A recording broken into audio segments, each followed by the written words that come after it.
please don't laugh at the roller skates, because, well, you know, I used to roller skate when I was a whole lot younger than what I am, and I'm only 29, so it was a long time ago. Pat, it's always good to see you. She was my neighbor for a long time. And Eli, you dissed me earlier. Would you walk up here and shake my hand so people know that I know you? That's awesome. All right, my name is Sheriff Lenny Milholland. I've been in law enforcement probably a little bit longer than some of you have been alive. I've been doing it for about 46 years.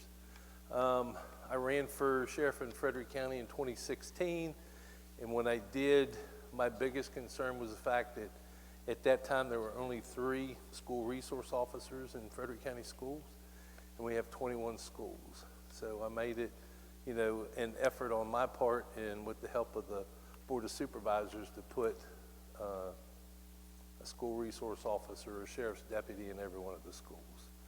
So I currently have 23, to include my lieutenant sitting back there, Travis Mitchell, and my captain standing over here, Jason Cornwell. So there's approximately 1,200 school resource officers in the Commonwealth of Virginia. We're fortunate enough that when we started applying for some grants, I think at one point in time we had 4, and now we're down to 2 because they did away with some of the school resource money that they had in Richmond. So the Board of Supervisors have been kind enough to, you know, continue to fund the school resource officers that we have. So as it stands, we're up to 21 and 2, so all our schools are covered one way or another. So like I said, when I first started in 2016, we had 3, and I'm proud of the movement that we've made. A lot of this I give credit to Jason because we try to stay on the cutting edge of what is important, you know, as far as kids go. And most of you probably don't know, but there's not a day that goes by that we don't have something that we have to investigate. And a lot of times it takes 2 or 3 people to investigate what's going on. And, you know, last year we had almost 7,000 calls that took place in our schools, and that can be something as simple as, you know, someone coming in and having an issue that morning and coming to us. But everything that happens in the school we document, and, you know, some of them are a whole lot easier, and some of them take a whole lot of time and a couple of days to weeks to clear.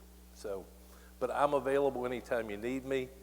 I have Jason here so he can handle the bulk of the issues, and Travis, so don't hesitate to ask them if you need them. Thank you. Thanks, boss. You need this? I got it.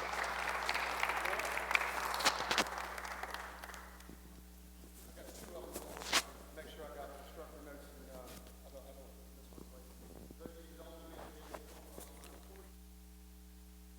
Spend most of my time, ooh, that was really loud. Let's go down a little bit, a lot bit.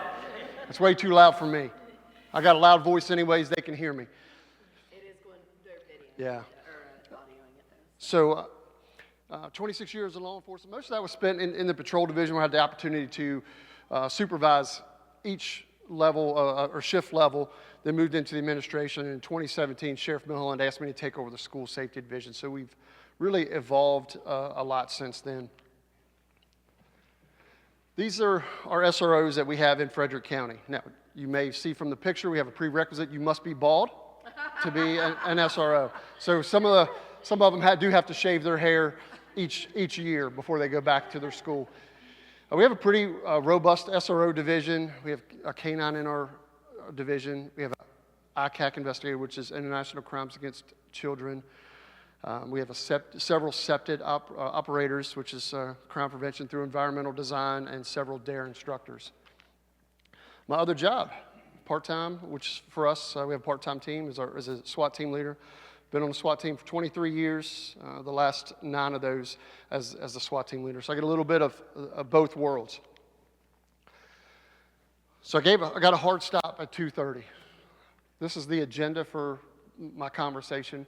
We'll see how much of this I'm able to get through. I will do my best to push through some of it. We're going to talk about lockdowns, and not all emergencies require a lockdown drill. We'll talk about beyond lockdown. What are those next steps? Okay, we lock down. What else are we teaching our kids? What are we teaching our staff? And then if we can get to it, if I have time, we'll do threat assessments in the K-12 space. Anytime you guys have a question, just ask, because I'd rather just go ahead and, so you don't forget it, try to get that answer for you. Here's where we're going to start. Not all emergencies are lockdowns. Too often, we hear lockdowns and, well, we're in a modified lockdown. We're in a, any type of lockdown. I've heard lockdown used so much and really inappropriately, but hey, there's a threat in our school. All our kids are locked down. How often do we hear that? How often do we see these news reports? When you guys think of lockdown, what do you think about? So if you hear somebody say, hey, our school went into lockdown today, what would you tell me? Threat. What kind of threat? Like a shooting. Okay, a shooting. Where was that shooting? In a school. Okay. What else? If your kids came home and said, hey, we went in lockdown today, or you see something on the news that says we were in lockdown. Kids, we have Bass Hoover Elementary School in a lockdown. Well, what's the thought that comes to your mind? Okay, people are hurt.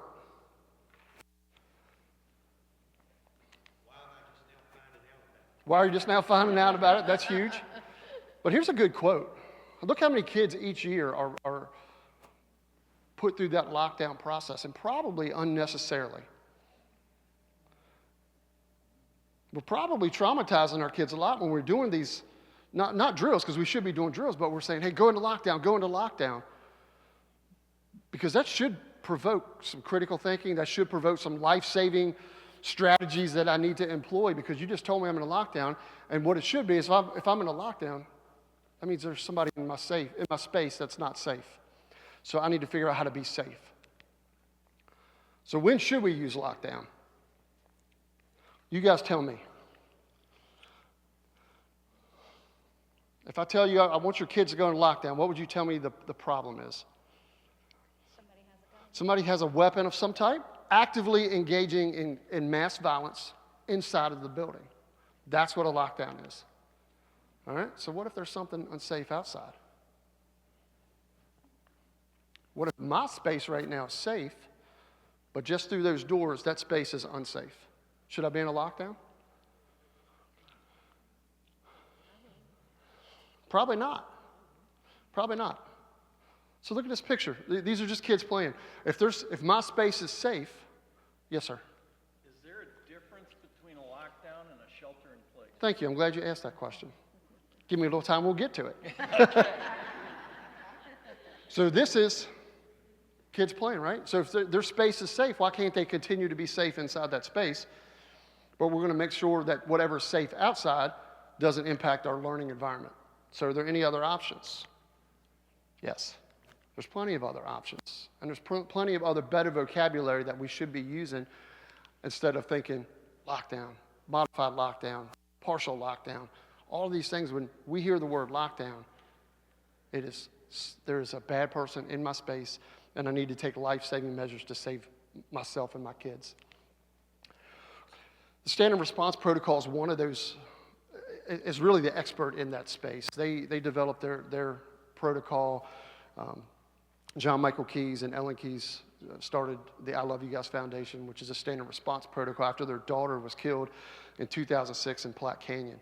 What he found was people weren't using the same language. They were misusing lockdown. They were saying things that they shouldn't be saying or not communicating well. So if you think to 9/11, what was one of the biggest problems and the feedback that they got, that they had all these people showing up, what weren't they doing? They weren't speaking to each other well, right? We weren't understanding what each other was saying. We're using code words. You're using this 10 code. I'm using this code. If I'm using shelter in place, you're using lockdown. You're using modified lockdown. I'm using a hold. We're all speaking different languages. So John Michael said, we got to start speaking the same language. And a community speaking the same language is powerful. Right now, we have over 50,000 schools, colleges, businesses, et cetera, around the world speaking this language. All of our public schools now speak this language. This school now speaks that language. Trying to get all the other private schools to speak that language. What if Shenandoah University speaks that language? What if Laurel Ridge speaks that language? What if our hospital speaks that language? We have an event. We all hear the same language. We hear the same thing. We know what to do in these crises. 5 simple actions. They're flexible, and they work for all crises. Let's go through them. First one's a hold. Hold in your area. This protocol is used, let's say, just think about a traditional school building. You have a medical emergency in the hallway. We don't want kids in that hallway, right? We don't want people to pass through there. What if we have a chemical spill in that hallway? We don't want people in that space. We're going to give this directive. Hey, hold where you're at. We'll let you know when it's safe to move around the building. A secure. My area is safe. The area outside our school is unsafe. We're going to go into secure. We're going to get inside, lock outside doors, keep our area safe. This is exactly what you were talking about. It's kind of like that shelter in place called a secure. They used to call this modified lockdown. That's right, Travis. It was modified lockdown before they changed that. Is that what it was? Yeah. But they realized quickly, like, hey, we can't be interchanging lockdown and secure and modified because people hear lockdown. They have one thing on their mind. Lockdown, when do we use that? Again, so now there's someone unsafe in my space. Locks lights out of sight. I need to get inside that room. I need to make sure that door is locked. I need to get in that hard corner. If the door doesn't lock, I need to barricade it. I need to go into a lockdown. Evacuate. When do we use evacuate? We use it all the time in this drill. What drill do we use when we evacuate? Fire drill, right? Evacuate. Get out of the building. The building's now unsafe. And then shelter. Probably for a tornado, something like that, some type of chemical spill. So if we know those are our overguiding building response options, that's great, but what's our next steps? What if, I'll throw this one out to you. When do we do our lockdown drills with our kids? When they are in what part of the building? We do them when they're in their classroom most of the time, right? Because why? That's easy. That's easy to do. We can have accountability. But are we creating some bad muscle memory? Are we creating less of critical thinkers? So if we have this building approach, this umbrella of SRP, what about our kids? What if our kids aren't in a building? What if our kids are outside? What if our kids are at Outback? What if our staff is not inside? What if our staff is Outback? What are we doing to provide them guidance beyond a lockdown?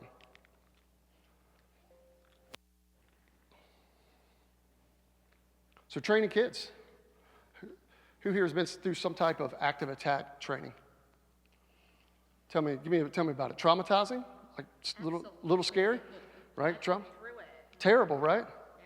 So it can be if they don't do it appropriately. Is that something you want your kids to go through, especially at a young age? Yeah, would you want a 5-year-old, a 6-year-old to go? Yeah, no, right? So we don't want to traumatize our kids, but how do we train our kids, right? How do we give our kids tools to be critical thinkers and get through that? So there's kind of a scale that we go by. There is an organization now, Safe and Sound Schools. They're really starting to dive into this space.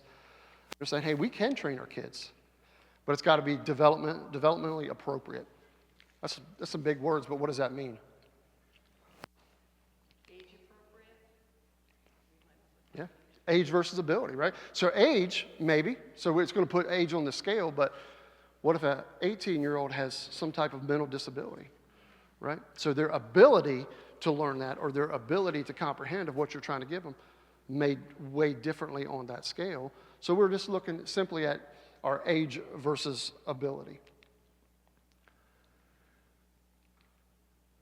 Here's what we're trying to give kids now. We're starting to get in this space of giving kids skills for life. So I'm going to throw something at you. And this, I think, will tie it in. If I ask, I'm going to give you a scenario, and I want you to tell me what emergency you're in. Stop, drop, and roll. You're on fire. How do you know that? You're burning. Okay, but how do you know that's the crisis? Because you're dropping and you're rolling. Nope. How do you know that's the crisis? So I gave you a crisis. How did you know what to do? That's what you were taught. How old were you taught that? 5. Okay, so somebody gave you a tool at 5 years old that you have now in your tool belt. That's how to keep you safe. Right? So what if we can start doing that with kids and the safety drills, such as lockdown, stuff like this? Now, when you learned that at 5 years old to stop, drop, and roll, did they say it only works in a school environment? Right? So it works anywhere. So somebody gave you good skills for life to use anytime that you were on fire. Next question. When they told you to stop, drop, and roll, and they told you that worked, did they set you on fire? No. So you're telling me they gave you good life skills, they gave you a tool at a very young age, told you it works anywhere, and they didn't traumatize you. No, not at all. Perfect. That's what we need to do for other drills as well. Fire department's got this down, right? They've had it down for a long time. So we can train our kids, but we don't have to traumatize them. Everybody thinks lockdown drill, we need to hear the simunitions, we need to see the smoke, we need to hear the loud bangs, because, man, they gotta understand what gunfire looks like. Baloney, right? We can talk through this. We can give them good skills to be safe without traumatizing them. This is kind of where Safe and Sound Schools landed. So we talked about age versus ability and what that looks like. So everybody's heard of avoid, deny, defend, or run, hide, fight, those type of things. And it's kind of some adult language, and you know, we're not teaching our kids to fight, right? That's just not the reality, especially at 6, 7, 8, 9 years old. What are they going to do? Even if you did teach them to fight, are they really going to fight an adult, right? That's not reality. So they kind of landed here. What do you see in the first picture all the way to the left? Evacuating, they're getting out. How about the second one? They're barricading themselves. They're keeping danger out. I love it. What about the last one? They're hiding out. We're giving our kids just simple tools that we know from 25 plus years of research after Columbine, because right now we're 26 years removed from Columbine, and we've had all of these unfortunate incidents, but we can gather data to say, hey, how did they survive that? What did that look like for those people that did survive? What did they do? We can lean into that. Well, we know a lot of them just got out. Kids can just get out of danger. They're taught that at a young age from fire drills. They can keep danger out. Or what game do they always play? Minecraft or Roblox. Yeah. Are they going to, hide and seek, right? Watch the movie. So they can hide out. And as they get a little older, those words can advance. Those directives can advance. Hey, I need to avoid that danger. I need to deny that attacker access to me. What does that look like? Do I know, is that a push versus a pull door? What could I put in front of that door to keep it shut? Can I put a clinch around that bar that door no longer opens? And then if I have to, how can I disrupt that attacker, right? Because frontal lobe's developed a little more, strength has developed a little more. They can do a little more advanced techniques. Really, it's just all about becoming a critical thinker. Tools in our tool belt. I need to make you a critical thinker and give you the tools to decide what emergency you're in and what tool I'm going to use no matter where you are. All right, meantime, I'm going to do it. I'm pushing through. I'm going to do it. All right, last thing. Let's talk about threat assessments in our schools. Why do we do these? What you're looking at here, I don't think I need this. Can I say one thing? Yes. Why don't we do it more? What's that? Why, like the threat assessments? This is coming from a nurse, like a behavioral. Yeah, so we do that. So I just went and did another presentation right before I came here. In our schools this year, we'll probably do around 400. So we do a lot. I know. Yeah, we do a lot. All right, so what you're looking at here, April 16, 2007. Can anybody tell me what tragedy happened on that date? April 16, 2007. What tragedy happened on that date? Virginia Tech happened. Armed intruder, I'm not going to mention his name, goes to West Ambler Johnson, kills 2 people, moves across campus, goes to Norris Hall, goes to the second floor, directly impacts 5 rooms. 32 people were killed, 17 others are injured. Do you think before April 16, 2007, that was the first time they ever heard that gunman's name? No. Absolutely not. What you're looking at is 9 boxes. The individual of concern, our shooter, is in the lower left-hand box. The other 8 boxes are either individuals or centers within Virginia Tech campus. From September of 2005 till December of 2005, there was a lot of concerns shared about this individual. These are confirmed information sharing data from one point to the other between September 2005 and December 2005.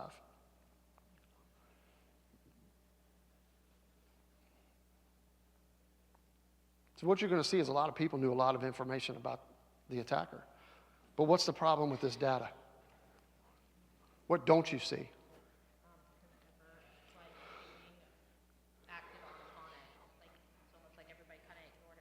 Okay, so everybody ignored it. What else don't you see?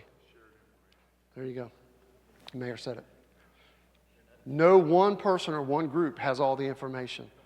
Everybody has a lot of pieces to that puzzle and a lot of concerning information, but they're going, man, what do I do with this? I have this puzzle piece. Who can I deliver that puzzle piece to? Shortly after that, Virginia mandated threat assessments in higher ed, and we'll talk about that in a second. Let's play a fun game. All right, I'm going to ask you some questions. Thumbs up, fact. Thumbs down, fiction. School attacks are often sudden, impulsive attacks. Fact or fiction? Fiction. I'm going to come back to that question. Removing a student from school will eliminate the risk it poses to self or others. Fact or fiction? Fiction. So that poses a problem, right? So we do a threat assessment. We're like, man, that student is a concern. Great, let's get them out of school. We're done with them. Where were they at? They're in our community, right? And now they're probably thinking about that more and more. Adds complexity to the threat assessment team. In 2/3 of averted attacks, plotters have unimpeded access to firearms. 2/3 of the attack, unimpeded access to firearms. Fact or fiction? That is a fact. Many attackers were bullied prior to their attacks. Fact or fiction? Now, I'm going to throw a little wrench in that one. Perceived. The perception of they were bullied. And perception is what? Reality. Perception is reality. People often have no idea of the attacker's ideas or plans. Fact or fiction? Fiction. That is fiction. Around 78 to 82%, depending on which data you read, they're at least telling one person of their planned attack. There's no profile of the type of schools that have been targeted. No profile of the type of school that have been targeted. Fact or fiction? There's a couple more. Don't quit on me. Fact or fiction? Fact. No profile. If we knew what type of school was going to be attacked, what would we do? Put all our resources there, right? Now, we do know this. Out of elementary, middle, and high school, what's the most attacked? High school, around 75%. Most attackers threaten their targets directly prior to the attack. Most attackers threaten their target directly prior to the attack. Fact or fiction? Take a guess if you don't know. Fiction. But they are telling who? Somebody. Somebody has this information, around 80%. So I told you higher ed had already, prior to Sandy Hook, higher ed had already said in Virginia, were mandated threat assessment. In 2012, Sandy Hook, a tragedy happens in Newtown, Connecticut. 2013, Department of Criminal Justice, they jump on threat assessment and said, we need these in K-12 space. So they said, so they gave guidance and they put out policies and procedures, and they said, we're going to look at any student that poses a threat to our school environment. So with that statement, I said, we're going to look at any student that poses a threat to our school environment. What's the problem with that statement? What's that? Could be all of them, but any student. May not be a student. So in 2016, they come back and said, wait a minute. Their schools are being attacked other than students. So we need now to look at individuals who pose a threat to the safety of our school environment. Just a quick threat assessment code that it talks about now when they changed that in 2016 to individuals who may pose a threat, because we obviously know that more than students pose a threat.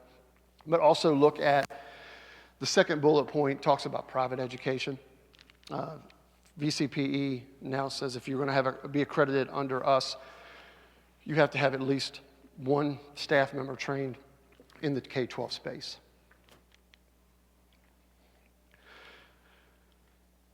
Some of the guidance from DCGS we'll talk about some of those.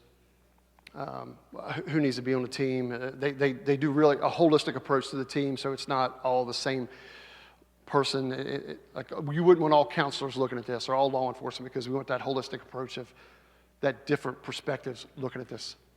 So if we look at individuals, who can pose a threat to our school environment? If I ask you, who's a threat to our schools? Anybody, right? So you look at all these students, employees, parents, contractors, unaffiliated persons. So I can tell you, if a student poses a threat to our school environment, we can talk to their friends. We can talk to their family because we know who they are. We talk to their bus driver. We talk to their teachers. We can look in their CUME file. We look at discipline records. We can talk to neighbors.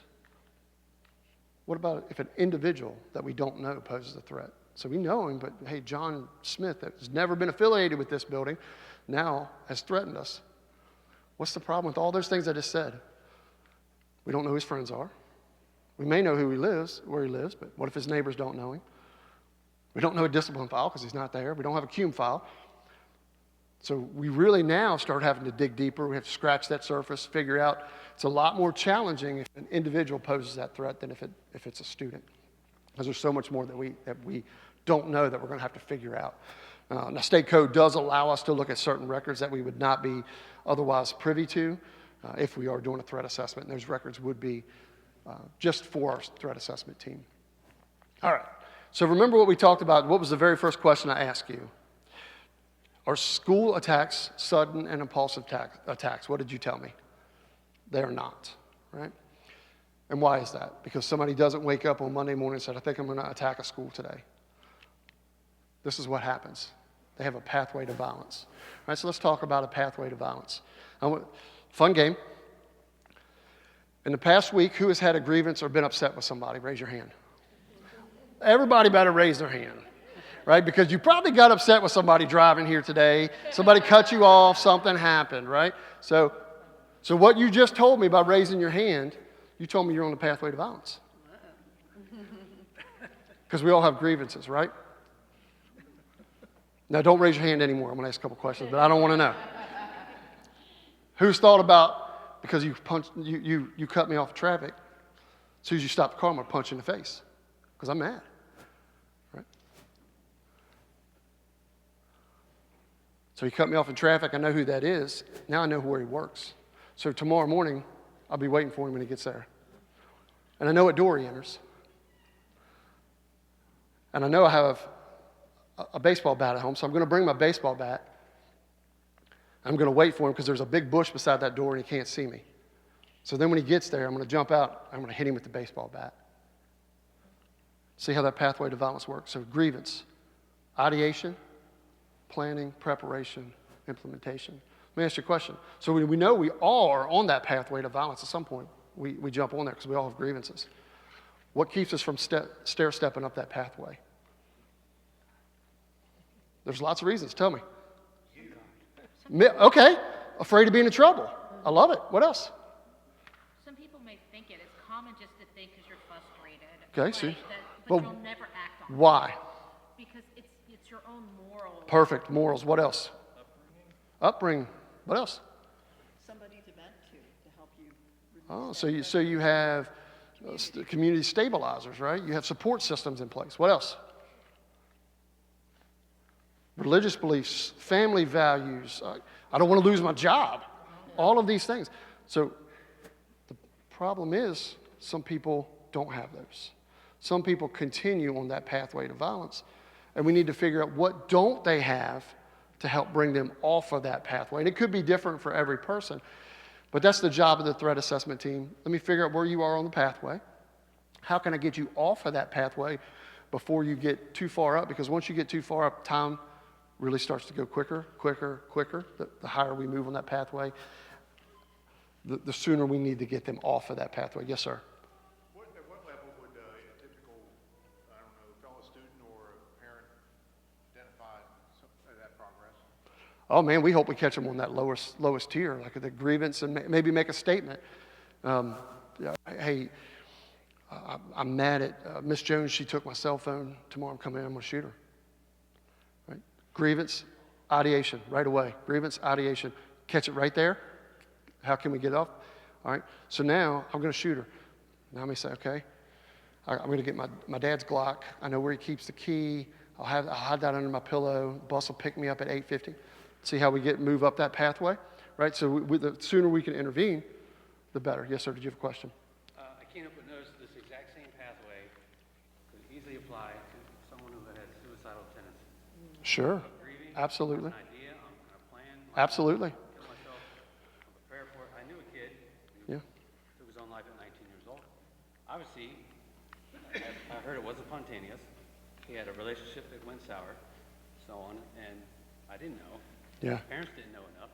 So really, it's very parallel. Absolutely. It's violence on yourself. That's all. It's different. Self or others. Any kind of. It's noted. It's working. Absolutely. So we use, and I can tell you in the K-12 public space, suicide risk assessments and parallels can run, and threat assessments can run parallel, simultaneously do the same thing, and work with those same teams to combat that. This is the mental health pathway for all of that. Any other questions on that? I know I'm pushed for time, and I want to give you guys some time to answer ask any other questions you want. Any other thoughts or questions on the pathway? Can I ask a question about the sign that you've been abducted that kids are supposed to use? I see it all over Facebook, and it's supposed to be you bump somebody if the kid is being held by somebody else, they bump somebody and they put their hand behind their back and they do this, this, and this. Yeah, that's a good one. I don't know. It's supposed to be nationwide. Okay. Well, that's something, do you guys, because you know, it's coming up the 6681 corridor, it's coming from Fairfax County up here, like trafficking, like. So we have a human trafficking task force here. We deal with that a lot. Yes. Like, that's good to know that kind of stuff, because I wish somebody would teach my 8-year-old Yeah. to be hypervigilant and to be aware of their surroundings, not just for this. Yeah, we have a full task force team that does human We trafficking. had a seminar on that last year, and it was amazing. It went well attended, but we can do it again. There's a great guy to do it. But one of the things that, when we did a whole human trafficking thing, several, which just like blew my mind, and we as a staff were like, sorry, I'm talking fast. No, you're fine. We're like, oh my gosh, that's amazing. Is it that they said, teach our kids to be confident, to look in the eye, to trust in themselves. One of the things that just absolutely blew my mind is person after person after person after person that did it. They'll look at somebody and they'll say, your eyes are beautiful. And that child, and if they look down, the abductor will say that is a sign that they can narrow in and they can go in it. But you teach kids, look them in the eye and either say thank you and I'm off, or look them in the eye and walk straight on by. Just teaching that confidence. Is that crazy? That blew my mind. I So teach my kids those are to training protect. things that, yeah. Yeah. Like, my kid knows to fight that person at 8 years old. Yeah. Yes, sir. How often do cops have to get involved in incidents in the school system? Every day. Every day, several times a day. Yeah. Now, we like to look at a lot of those as positive interactions, but it's every day, all day. We have a tracking system that it does positive interactions and maybe some interventions that we have to do. We're 8,000 to 9,000 of those this year alone with our team. Just real quick, I'm going to tie in and finish, threat assessments, finish that. So threat assessments, really, it's a fact-based systematic approach. We try to approach it the same each time so we don't miss something. And it's try to do it without bias and without opinions. We want it fact-based. So we're going to identify that threat.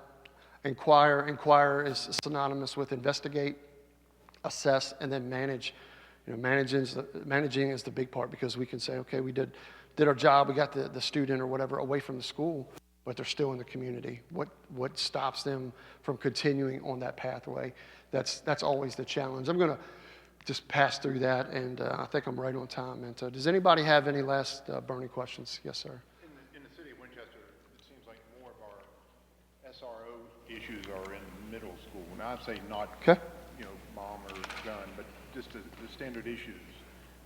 Where is it in the county? Is it high school or is middle schools more prevalent? And when something does like that, a fist fight or whatever, do you still look into the grievance and start up that? Yeah. So it depends. I do think our middle schools our middle school SROs are very, very busy. But yes, a fist fight could, depending on, will that problem continue on? Is this the end of it? Or, because they could triage it out. When you do a threat assessment, when you get that initial information, you can have 2 of the members that can triage that. So you bring it in, like, look, there's no probability it's going to continue. It was, there's no means opportunity. It may have just been a simple fight. But if it looks like, hey, this could escalate, there could be more problems, there could be more fights, other members may come in, absolutely, this threat assessment process would definitely apply. Yes, sir. You said 8,000 to 9,000 interventions this period of the year. But they could be, again, I would say for us, 90% of those are positive interventions. Right, and that kind of addresses what I wanted to ask. Is there anybody doing any kind of statistical data analysis? Yes, I can break it down to the school. I can break it down to what type of intervention. I can give you a percentage per SRO. I can give you any of that data. Yeah, so most of ours is interventions such as, I helped in lunch today. I had lunch with kids. I greeted kids. I took this, I was doing a role model for this student who came from another school who has abuse in their family. Positive interventions, positive. That's what we're looking for. So I think I'll refine that a little bit and say, what about the threat assessment process? Yes, we have the absolutely. Yeah, our schools this year will be around 400 threat assessments. Now, most of those are triaged out, so they're threat assessment process, but I would say, what was it, Travis, 70% was triaged out-ish? Yes, sir. If you can, just how many kids were scared to death of the police? Yeah, we began our Lunch Buddy program, I want to say 17 or 18, where we would just go in and eat with the kids, just find a kid. And it was really designed for the one-on-one mentorship of go in and then, but now we're in there eating with full groups each day. I know one time when I went in, I think I had to take a loan out because I think Travis or somebody got me into this, and I had to buy a whole table full of kids full of ice cream. So, yes, ma'am. If a resource officer can't get there, is there a replacement? Is there a substitute? Yeah, so, absentee? So that's always the challenge, and it's always a budgetary challenge, plus resource-intensive challenge. Most time law enforcement officers don't sign up to be SROs. They want to be cops, right? But I think SRO is the best kept secret in law enforcement. Once they get in, they want to stay there, and they enjoy that so much. But we're only going to be able to staff 1 per school, and you have things like court, the range, training, sickness, vacations, all of those things. So if that SRO does have to be out of that school, we have a backup for them, but that school may have to be without an SRO that day. Now, we try to do priority because we already talked about what's the highest priority of an attack? High schools. So our high schools, middle schools get the priority, but we do try to keep at least somebody is monitoring that school, even if their SRO is out. But I'm going to brag on these guys. I mean, we don't have a full-time SRO, but there have been times, I call him and somebody's here in minutes if there's something going on. Our SRO, who actually works with us, couldn't come, and he's like, hey, I'm calling somebody else, I'm 5 minutes away. But we had a situation, and praise God, we don't have nearly the problems he's talking about. But praise God, we are able to have that resource. So we had a young girl having some mental health issues who rang, and I'm like, help, and within, honestly, probably 3 minutes, I had 2 different people. So our guys are incredible, and the fact that they are offering that to small private Christian schools, I tell my colleagues, take advantage of it. Some of my friends who are in other private Christian schools are like, well, we've never, I'm like, call them. All you have to do is call them. He's trained us, he trained our entire staff in the threat assessment. It's an 8-hour training. If you guys are interested in any of these trainings, let us know, and you're more than welcome to come to them when they come and train. Every year at Back to School, he does the trainings. We are a beta school right now for that program that he was talking about of teaching them get out, keep out, hide out. You'll be able to see us on Safe Schools because our students they created a video here. So the resources are there, and I've always said preventative action is so much better than responsive action. If you can prevent something to happen, you don't have to respond to it. And these guys are working so hard to do that, and I'm so grateful. So I just want to shout out to them because they're not going to shout out for themselves. We have experienced that and are so grateful. Thank you. Thank you. You give a good relation back Thank you. to the kids. Any other final questions for Is there funding where you can donate to get more officers? I'll let you talk to Sheriff Milholland on donations. He will be back there. Thank you. The next session's the mayor's too, so we might just need to take a quick break and keep this discussion going. Go ahead, Sheriff. Hey, sir. Call your supervisor and say, hey, keep this program going, and when you build the new high school, I'm gonna need somebody to put in there. But the more that you tell from positive experiences about the school resource officer to your supervisor, the more they're going to understand. I'll brag on Sheriff Milholland for just a second on that. When he took office in 2016, we had 5 SROs. We have 20, soon we'll have 24. I mean, so he 5 times the SROs since that man took office. He campaigned on that promise, and he put his money where his mouth was, and he did that. And he's allowed us to go around the country and bring back some of the best training, I feel, in the nation for school safety. But we do still have some board of supervisors that do give us pushback and not want to fund that. So he is right. Contact your board of supervisor and say, this is where we need our funding. Yes, sir. So it sounds like you got a good process down for threats within the school, but what about threats outside of the school, like, Nashville shootings, things like that? Yeah, so that's, again, it's where our threat assessment process comes in, is just, and you'll see as time goes on, there's going to become more community threat assessment calling for that. Fairfax already has it now, and I think it's within 5 years you're going to really start seeing that. Because Virginia's already pushing that. The problem that we're running into is where are some of these databases housed, who owns those records, who owns that team, what's legal information to share. So a lot of that's still being fleshed out right now, but you're going to see a big call for community threat assessments. Yes, sir. And just one other thing, hardening of our schools, a lot of times you'll hear someone say, well, it's going to cost $200,000 to upgrade security in such and such a school. My point of view is what does life cost? Because if somebody gets in there, it's not hard enough. So when you all came in here and you had to sign in out front, there's a reason for that, and you can't go into one of the county schools unless you do that. So, but the harder you make it for somebody to get in, the safer the people on the inside. Yes, sir. As a preventative measure, I guess you could call it that, my daughter was in kindergarten, this is in Loudoun County, and I miss it. We had this thing called Watchdogs, DOGS, Dads of Great Students. So it was an open invitation to any of the fathers who were available. I was not employed at the time, so I was like, I'd step into my daughter's kindergarten class for the whole day, and I would read whoever was available to, read a book or whatever. Just the father figure presence. Sure. Could mean a lot. Absolutely. So I don't know, do these kids have stable parents at home? That's what Right. That's huge, right? So it's that whole child approach to sit ensure. there and save you time and effort. Yeah. If I'm, a positive influence years in advance or whatever. Sure. Hopefully. Right. Watchdogs, what they called it, and I don't know what happened to the program, but it's like, that's simple. Yeah.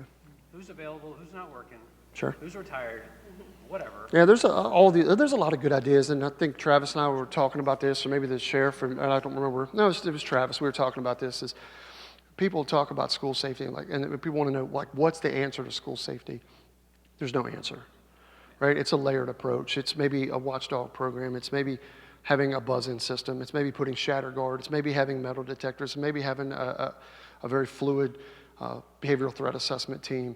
It may be having an SRO, but there's no one answer. It's a layered approach. It's a culture, and all of these good things in place. That's what keeps us safe, not one thing. Yes, sir. Just one other thing, that's the reason why a lot of the SROs get along well with the children, because a lot of them do not have a problem. And they have to tell you that we usually have kids that look at our SROs like they're fine. And yet when they got issues, they come and they talk to them. It might be pretty tough. But I can't say enough positive stuff about it. Their head is I think you had a question, sir. So what do you see is the emerging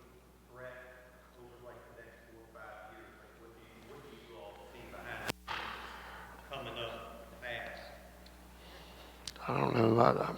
Gosh, man, who knows what next TikTok challenge will be out there, right? The last one was putting something in your computer to start a fire. I mean, it's tough to answer that question. I wish I could.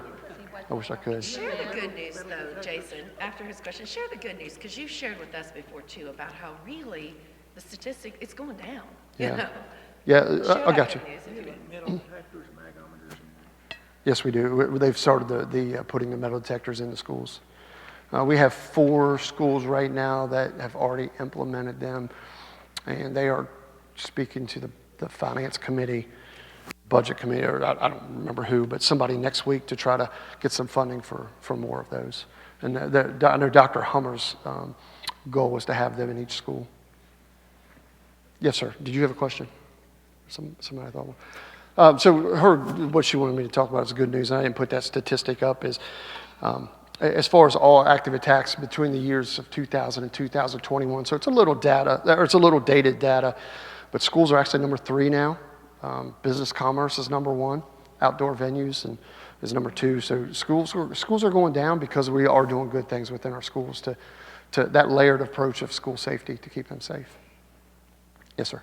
What cooperation do you have with the state and feds as far as law enforcement? Help me out with your question. Talk to me as far as. Do you coordinate with the state or the feds for human trafficking? Yeah, the human trafficking they do. It's state, federal, FBI's local field office is in on that. So they have a task force, and the judges conference that Travis and I go to, it's our alliance that we go to. They're trying to jump in on that as well to bring all partners together to figure out resources and how to combat that. So because we don't want these silos. That's where we've been for so many years. Is well, this person handles that, this person knows this, and this person has this resource, but I've never even heard of that person, right? So it's trying to bring everybody to the table to say, hey, I can provide this resource, hey, I can provide this resource, and then a community that combats something is so much stronger than an individual resource. We have people sign this in our agency. Any other burning questions? I thank you all so much for your time, and I appreciate you guys.